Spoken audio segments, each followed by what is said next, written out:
Cyber सुरक्षा ये सिर्फ कोड और फायरवॉल की लड़ाई नहीं है। असल में ये एक हाई स्टेक शतरंज का खेल जैसा है, जहां हर चाल के अपने नियम, अपने सिद्धांत और अपने अंजाम होते हैं। एक तरफ है हमलावर और दूसरी तरफ रक्षक, और ये बाजी ये कभी खत्म नहीं होती। तो चलिए इस डिजिटल युद्ध के मैदान में उतरते हैं और इसके नियमों को जरा करीब से समझते हैं। अच्छा, हमलावरों और रक्षकों की दुनिया में जाने से पहले एक सवाल। आखिर हम बचा क्या रहे हैं? हम बचा रहे हैं सूचना को, और सूचना की सुरक्षा के 3 स्तंभ हैं जिन्हें हम CIA ट्रायड कहते हैं।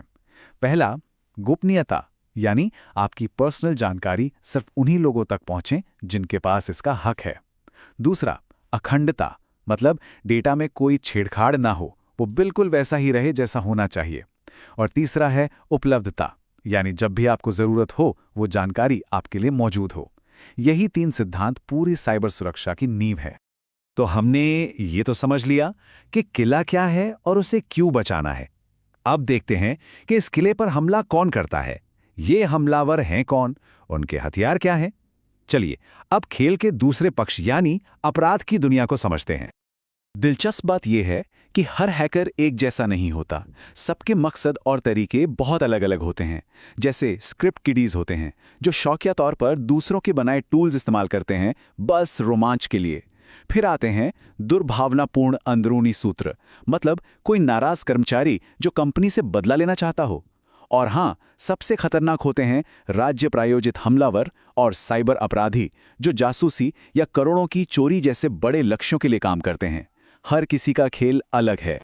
आज के सबसे बड़े खतरों में से एक है रैंसमवेयर। जरा सोचिए, एक सुबह आप अपना कंप्यूटर खोलते हैं और आपकी सारी जरूरी फाइलें, तस्वीरें, सब कुछ लॉक हो चुका है और स्क्रीन पर बस एक ही मैसेज है, पैसे दो या सब कुछ हमेशा के लिए भूल जाओ। यही है रैंसमवेयर। ये डिजिटल दुनिया की फिरौती है और इसीलिए ये साइबर अपराधियों का सबसे पसंदीदा हथियार बन गया है। और ये कोई छोटी मोटी परेशानी नहीं है। जरा आंकड़े देखिए। 2023 में एक डेटा ब्रीच की औसत लागत थी लगभग $4.5 मिलियन। ये सिर्फ फिरौती का पैसा नहीं है, इसमें कंपनी की बर्बाद हुई साख, ग्राहकों का टूटा भरोसा और कानूनी कार्रवाइयों का खर्च भी शामिल है। ये सिर्फ नंबर नहीं है, ये किसी भी कारोबार को तबाह करने की ताकत रखते हैं। ठीक है, तो हमलावरों की चालें हमने देख ली। अब बारी है रक्षकों की। आखिर बचाव किया कैसे जाता है? साइबर सुरक्षा पेशेवर एक पूरी रणनीति के साथ काम करते हैं। इसे उनकी डिफेंसिव प्लेबुक समझिए, हर हमले के लिए एक जवाबी चाल। इस प्लेबुक का एक बहुत बड़ा नाम है निस्ट साइबर सुरक्षा फ्रेमवर्क।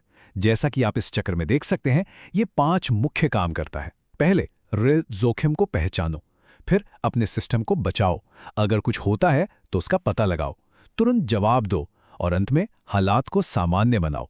ये सिर्फ नियमों की एक किताब नहीं है, बल्कि एक पूरा साइकिल है जो किसी भी संगठन को सुरक्षित रहने में मदद करता है। एक और जरूरी सिद्धांत है डिफेंस इन डेप्थ, यानी गहराई में रक्षा। इसे इस स्लाइड पर बने किले की तरह देखिए। हमलावर को सिर्फ एक नहीं बल्कि कई दीवारें तोड़नी पड़ती हैं। हमारी डिजिटल दुनिया में भी ऐसा ही है। हम नेटवर्क, डिवाइस, एप्लीकेशन और डेटा के चारों ओर सुरक्षा की कई परतें बनाते हैं। अगर एक परत टूट भी जाए तो दूसरी उसे रोक लेती है। सीधी सी बात है, एक ताला कभी काफी नहीं होता।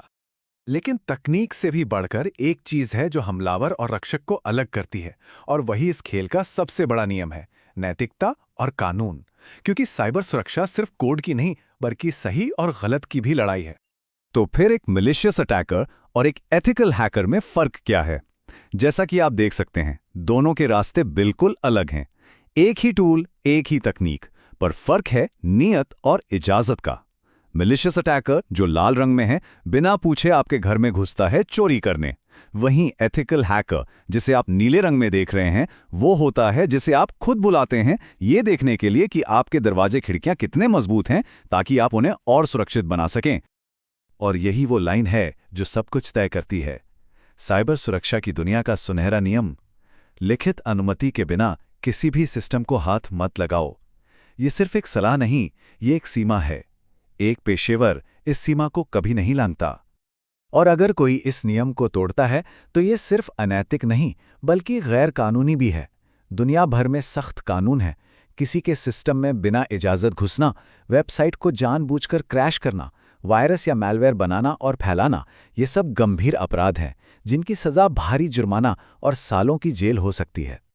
लेकिन सारी तकनीक और कानून एक तरफ और रक्षा की सबसे अहम और आखिरी परत एक तरफ, और वो परत है इंसान। ये सुनने में शायद अजीब लगे, पर सच यही है। सुरक्षा की सबसे कमजोर कड़ी अक्सर इंसान ही होता है। दुनिया की सबसे बेहतरीन तकनीक भी एक छोटी सी इंसानी गलती के आगे बेकार हो सकती है। बस एक गलत क्लिक, एक अनजान लिंक और पूरा किला ढह सकता है। लेकिन कहानी यहीं खत्म नहीं होती, क्योंकि अगर इंसान सबसे कमजोर कड़ी है तो सही ट्रेनिंग और जागरूकता के साथ वही सबसे मजबूत ढाल भी बन सकता है। जब लोग खतरों को पहचानना सीख जाते हैं तो वे एक ह्यूमन फायरवॉल बन जाते हैं, एक ऐसी दीवार जो किसी भी सॉफ्टवेयर से ज्यादा स्मार्ट और ज्यादा सतर्क हो सकती है। तो अंत में सवाल ये नहीं है कि हमारी तकनीक कितनी मजबूत है। असली सवाल ये है, क्या हम खुद सतर्क हैं? क्या हमारी सबसे बड़ी कमजोरी तकनीक में है या हमारी अपनी जागरूकता में? इस सवाल का जवाब ही साइबर सुरक्षा के इस कभी ना खत्म होने वाले खेल का असली नियम तय करेगा।